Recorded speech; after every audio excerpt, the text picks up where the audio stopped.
Vite. Oh, te gêne pas pour moi, ça me contrarierait. Ça, tu vas nous ficher la paix. Qu'est-ce qu'il y a encore? Tu m'embêtes. T'as vendu des pois qui ne voulaient pas cuire? C'est bien, en voilà assez. Je te prie de me ficher la paix.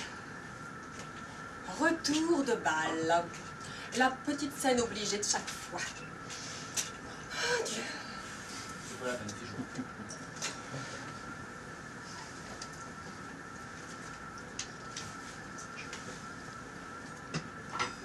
Eh bien, tu ne te couches pas? Non. Quoi donc? Si on te le demande, tu diras que tu n'en sais rien. Tu voudras? Regarde que je commence. Bien garde.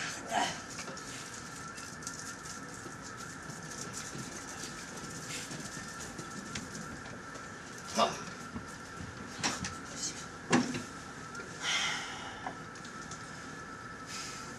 Eh bien, tu es satisfaite? À propos de quoi? Dame, tu serais difficile. Tu t'es assez... Oh, n'est-ce pas ta salive? Je sais ce que tu vas me dire. Je me suis fait plotter. Oui. Tu t'es fait plotter. Là, oh, je connais l'ordre de la marche. Dans un instant, je me serai conduite comme une fille. Dans 2 minutes, tu m'appelleras sale bête. Et dans 5, tu casseras quelque chose. C'est réglé comme un protocole. Oh, tant que j'y pense, je te recommande ce petit vase. Tu l'as entamé il y a 6 semaines. En revenant de l'instruction de la soirée de l'instruction publique. Mais c'est encore beau à faire des castagnettes.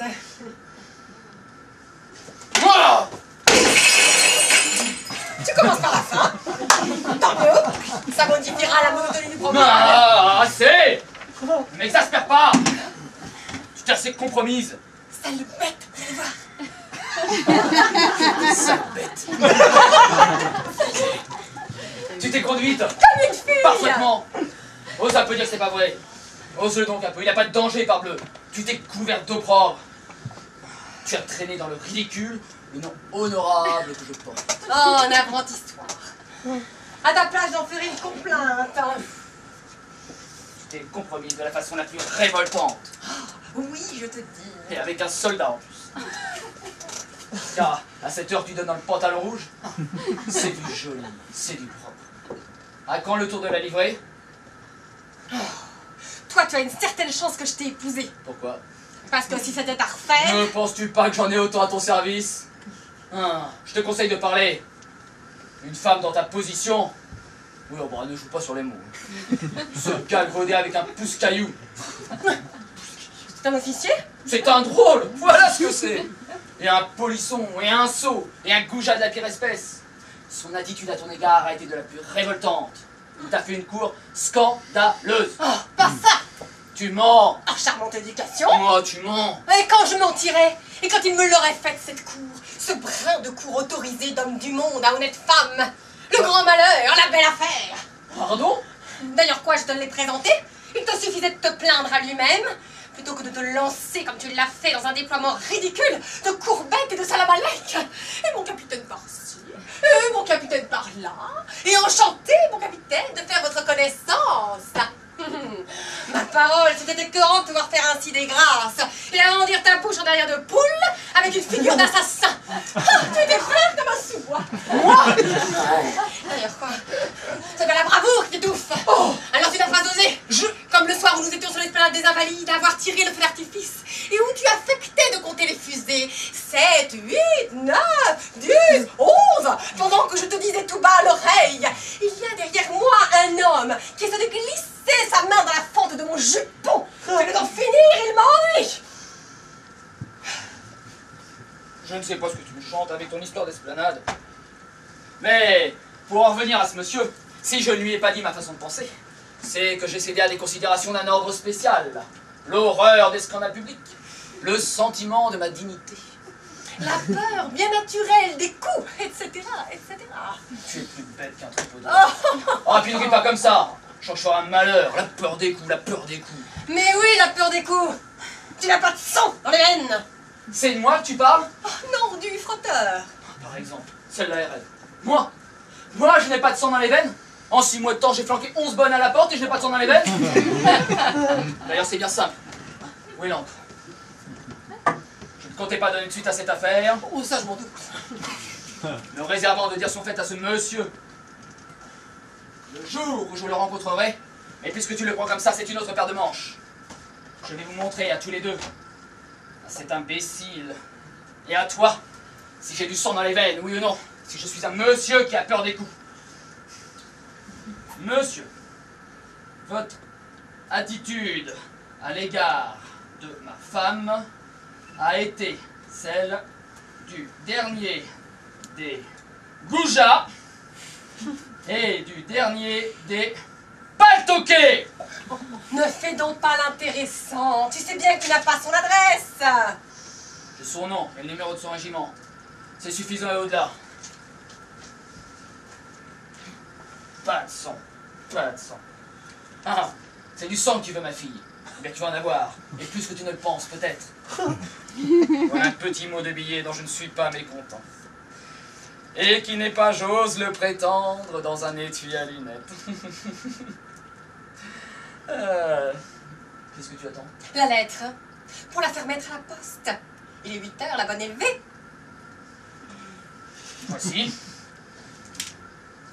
Et puis non, je la mettrai moi-même à la boîte. Je serai plus sûr qu'elle arrivera. À Pâques. À Pâques. Où est la Trinité? Le jour où M. Malbrough rentrera dans le château de ses pères. De l'esprit. Le temps va changer. Il suffit. Tes insinuations en demi-teinte font ce qu'elles peuvent pour être blessantes. Heureusement, la sottise n'a pas de croc. Ta perfidie me fait lever le cœur et ta niaiserie me fait lever les épaules. Voilà tout le fruit de tes peines. Là-dessus, je te conseille de taire, ou alors ça va se gâter. Je veux bien me borner en principe à remettre un goujat à sa place, par une lettre plus qu'explicite. Mais c'est à la condition expresse, m'entends-tu, que l'affaire sera réglée et que je n'entendrai plus parler de lui. Comment? Voilà un galapia, un traîneur de rapière en chambre, qui non seulement manquerait de respect à ma femme, mais par-dessus le marché viendrait mettre la zizi chez moi, troubler la paix de mon ménage. Ah, mais non, n'en crois rien. Donc, tu peux te le tenir pour dit. La moindre allusion à ce monsieur, la moindre, m'entends-tu? Et ce n'est plus une lettre qu'il recevait de moi. Et qu'est-ce qu'il recevrait? Mon pied. Mon pied? Mon pied en personne, si j'ose dire. Vous voulez que j'aille tout de suite? Je t'en défie. Ne la faites pas. Je t'en défie.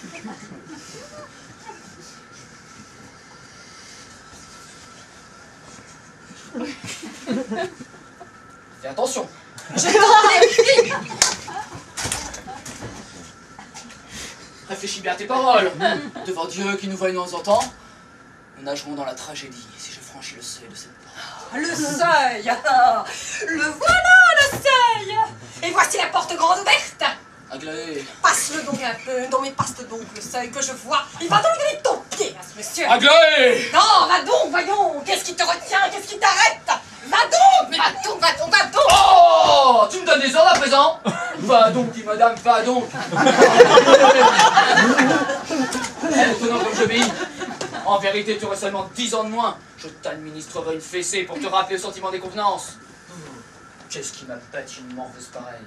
Une gamine. On lui presserait ni, il en sortira encore du lait. Qui se permet de donner des ordres et dire va donc à son mari. Va. Le fait est qu'en parlant ainsi, j'ai perdu une belle occasion de garder pour moi des paroles bien inutiles. Et tu auras perdu une seconde en émettant cette vérité d'une ambiguïté si piquante. Car tu la juges telle, j'imagine. Trop poli pour te démentir. Oui, eh bien j'ai le regret de te dire que le jour où l'esprit et toi vous passez par la même porte, nous n'attrapons pas d'engelure. Ce qui veut dire qu'il fera singulièrement chaud. Singulièrement chaud, oui ma fille. Tu as cru que c'était arrivé. Comment? Tu ne t'es pas aperçu que je me moquais de toi. Ma foi non. Ah, tu ne t'es pas rendu compte que je mystifiais ta candeur. Je l'avoue.